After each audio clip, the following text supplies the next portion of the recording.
Dear friends, welcome to Angel Pro English. અંગ્રેજી શીખવા માટે એન્જલમાં આપનું હાર્દિક સ્વાગત છે.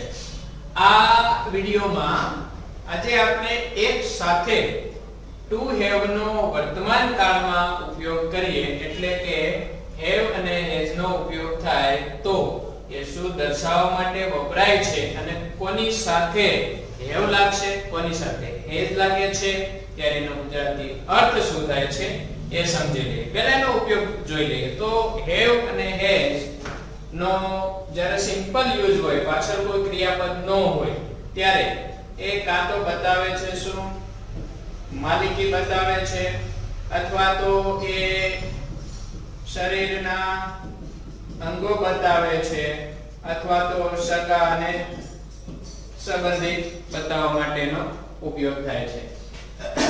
I સાથે have, I have, જેનો ગુજરાતી અર્થ થઈ જશે મારી પાસે, મારે કે મને અને છે.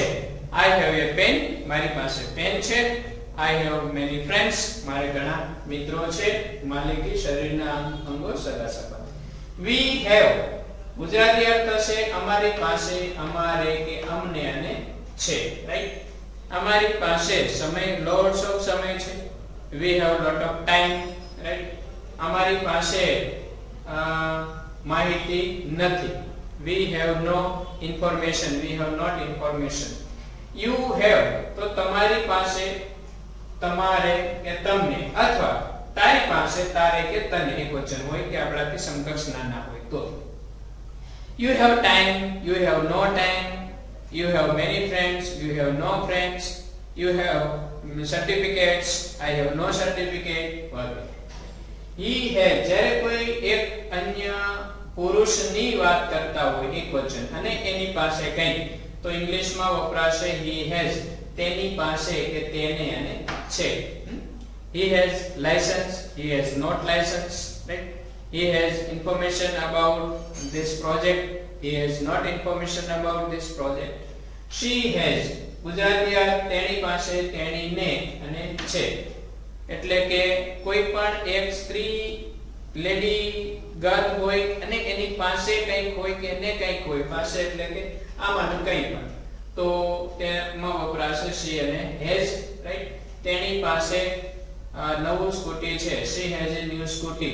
તેની પાસે એક્ટિવા નથી. she has not a activa. તો માલિકીની વાત આવી. she has husband, તેણીને પતિ છે, તો શરીરના સગા સંબંધીની વાત આવી. she has green eyes, તેણીની ગ્રીન ટાઈપની આંખો છે, તો શરીરના અંગોની વાત આવી. it has, તેની પાસે, તેને છે. જ્યારે આપણે નાન્યતર જાતિની વાત કરી તો ત્યાં it નો ઉપયોગ કરીએ, એની સાથે has વપરાશે. it has two wings, તેને બે પાંખો છે. it has long beak, તેને લાંબી ચાંચ છે. it has no tail, તેને પૂંછડી નથી વગેરે. પછી he, she, it નું બહુવચન થશે they. they have, તેઓ પાસે કે તેઓને છે.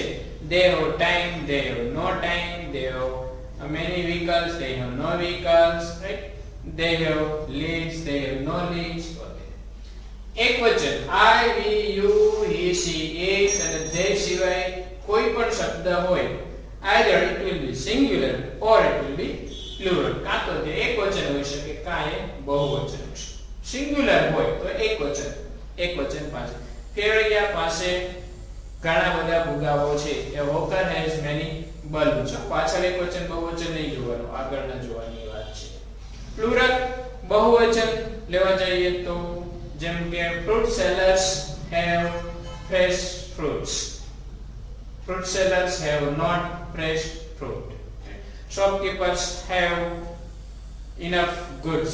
these shopkeepers have no items. these items, gift items. તો I, we, you, they બહુવચન, એ બધામાં have નો યુઝ કરીશું. પછી he, she, it અને એક વચન, એ બધામાં has નો યુઝ કરીશું. અર્થ શેના માટે એ ઉપયોગમાં લેવા છે? માલિકી માટે, શરીરના અંગો અને રિલેટિવ્સ. રાઈટ? છૂટક અન્ય વિડિયોમાં ઉદાહરણ સાથે છે I, we, you, they, we, she, એક વચન અને બહુવચન. એને પણ અભ્યાસ કરશો અને સાથે અભ્યાસ કરવા માટે આ છે તમારી પાસે. છે. વિડિયો જોઈએ તો તમે you can just connect with me, contact with me on Hike or WhatsApp with 8347262428 number. These videos have been uploaded on YouTube also. They are available on my blog or website also. You can just find from anywhere, either from blog or from website, or you can just send me your request and you can have all these videos at your home, at your hand. Thanks.